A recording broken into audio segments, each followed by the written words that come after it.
বন্ধুরা, কেমন আছো তোমরা সবাই? আশা করি ভালো আছো।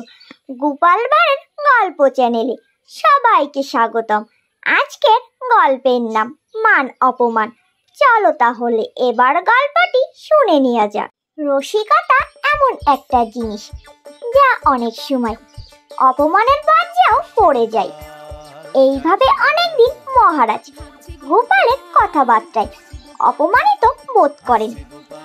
এমনই এক ঘটনায় মহারাজ এতই অপমানিত বোধ করলেন যে তিনি ঠিক করলেন গোপালকে আর কোনোদিনও প্রশ্রয় দেবেন না, এমনকি তার সঙ্গে কোনো সম্পর্ক রাখা তো দূরের কথা, মুখ দর্শনও পর্যন্ত করবেন না।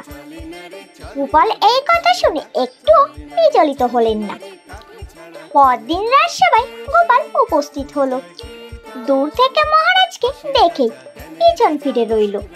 গোপালকে ওই অবস্থায় দেখে মহারাজ বিরক্ত হয়ে বললেন, তোমাকে তো আমার সামনে আসতে নিষেধ করে দিয়েছি, তোমার মুখ আমি আর কোনোদিনও দেখতে চাই না। গোপাল পিছন ফেরা অবস্থাতেই বলল, মহারাজ আপনি আমার মুখ দেখবেন না বলেছেন, কিন্তু রাজসভায় আসতে নিষেধ করেননি, তাই আমি আপনার দিকে পিছন ফিরে রয়েছি যাতে আপনার কথা ঠিক থাকে আর আমারও মুখ আপনাকে না দেখতে হয়। মহারাজ বুঝলেন গোপালের হাত থেকে রেহাই পাওয়া সহজ কথা নয়। গোপালের সঙ্গে মহারাজের আবার স্বাভাবিক অবস্থা ফিরে এলো।